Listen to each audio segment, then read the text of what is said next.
श्री भागवत भगवान की है आरती, आपसे है तारती। श्री भागवत भगवान की है आरती, पापियों को पाप से है तारती।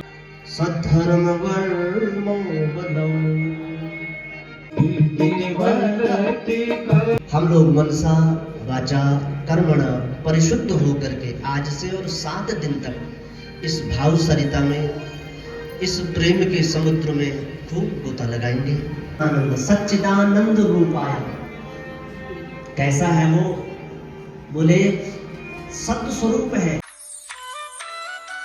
हे guys, welcome to my new blog. आप देख रहे हैं दीपक उप्रेती ब्लॉग्स देवभूमि उत्तराखंड से। तो दोस्तों, इससे पहले वाला कलश यात्रा का ब्लॉग आपने देख लिया होगा। तो अब होगी श्रीमद् भागवत कथा, जो कि मैं अपने ब्लॉग के माध्यम से आपको दिखाऊंगा।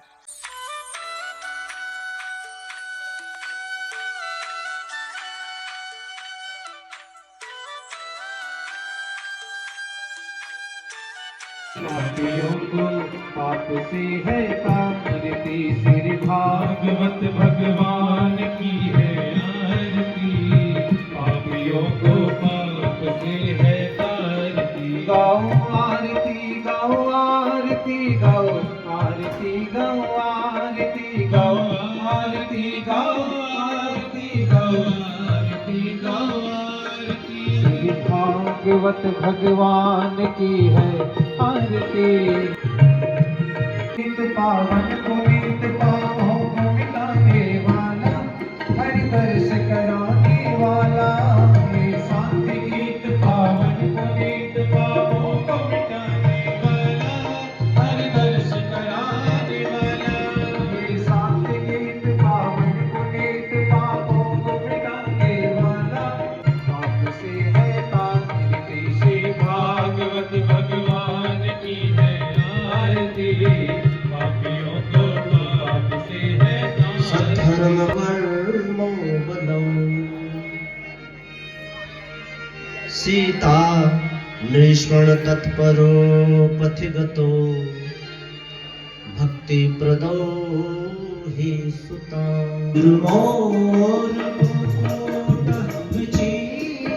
मणिमया मकर कवे जय देव राम महेश हृदया। हम लोग श्रीमद् भागवत महापुराण का गायन, भागवत का श्रवण, निधिध्यासन और आत्मसात आज से और 7 दिन पर्यंत यहाँ पर करने वाले। आनंद सच्चिदानंद रूपाय। कैसा है वो? बोले सत्य स्वरूप है, सत्य जैसा दिखता है। सत्य का मतलब जो कभी खत्म ही नहीं होता, जो परम अविनाशी है, जो परम चिरंजीव है, जो शाश्वत है, जो आदि में भी था, मध्य में भी है और अंत में भी रहेगा, उसको सत्य कहते हैं। सच्चिदानंद रूपाय, सत्य स्वरूप। फिर कहा चित्त स्वरूप।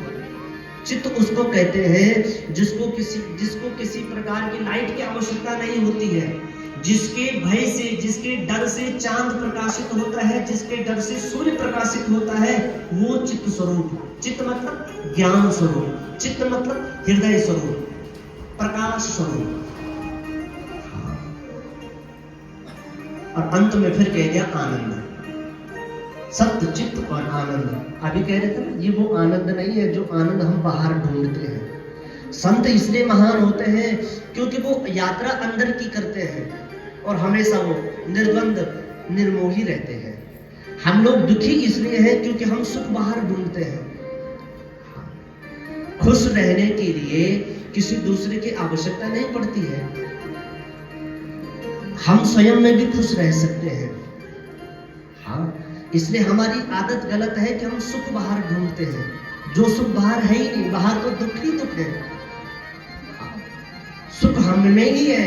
हम उसको अपने में ढूंढते नहीं हैं, खोजते नहीं हैं, क्योंकि हम यात्रा बाहर की करते हैं। संत अंतर्मुखी होते हैं, वो यात्रा अंदर की करते हैं, इसलिए वो हमेशा सुखी रहते हैं। जो सत्य स्वरूप है, जो चित्त स्वरूप है, जो आनंद स्वरूप है, जो प्रकाश स्वरूप है, जो परम सत्तावान पुरुष है, जो अखिल है, जो अमोघ है,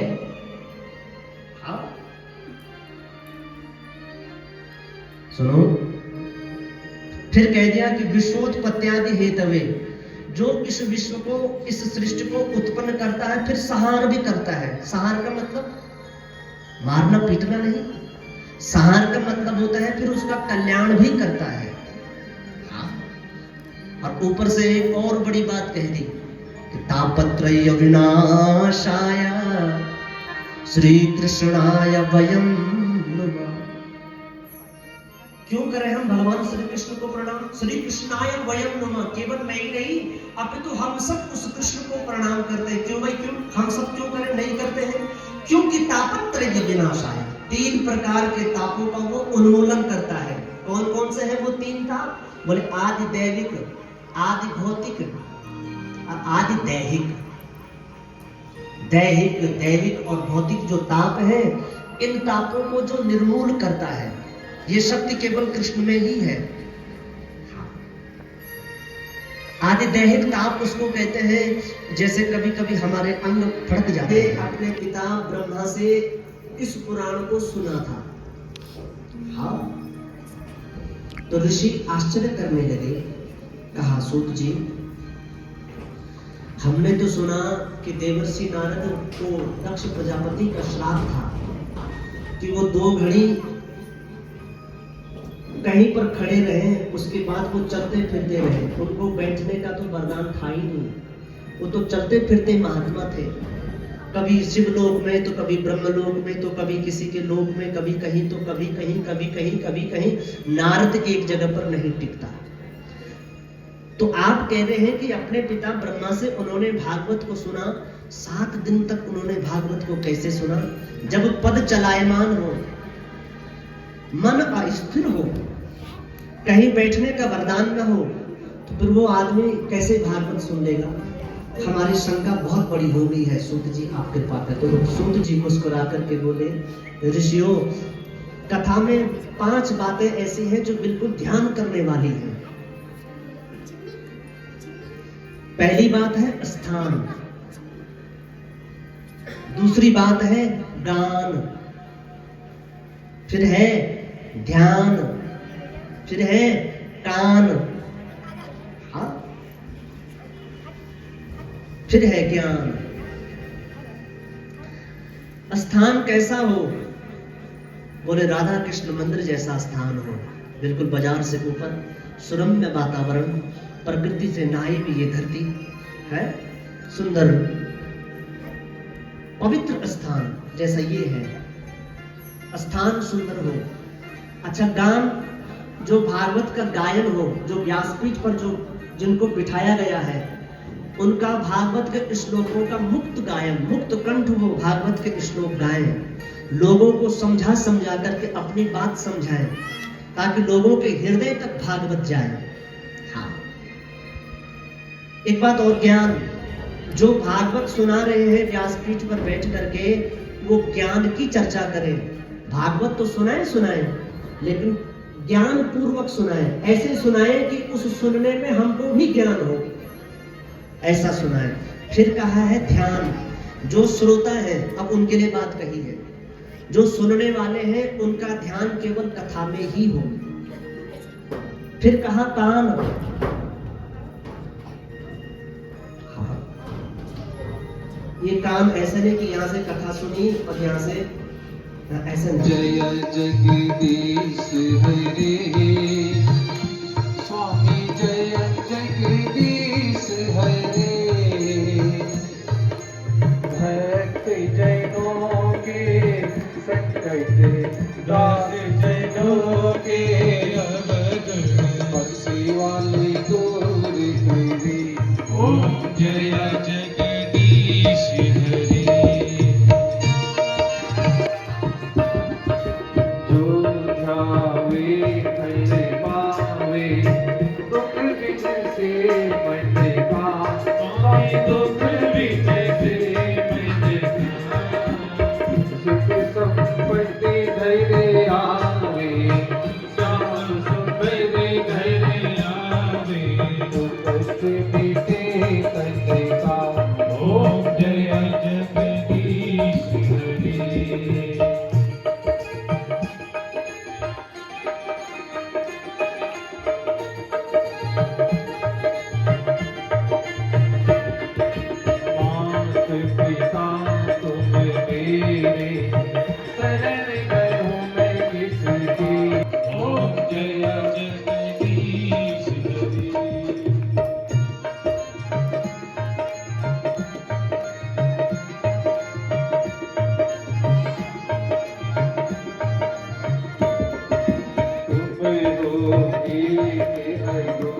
आई होप आपको आज का ब्लॉग अच्छा लगा। चैनल पर नए हो चैनल को सब्सक्राइब करना, शेयर करना, लाइक करना और कमेंट करके जरूर बताना कि आपको मेरा ब्लॉग कैसा लगा।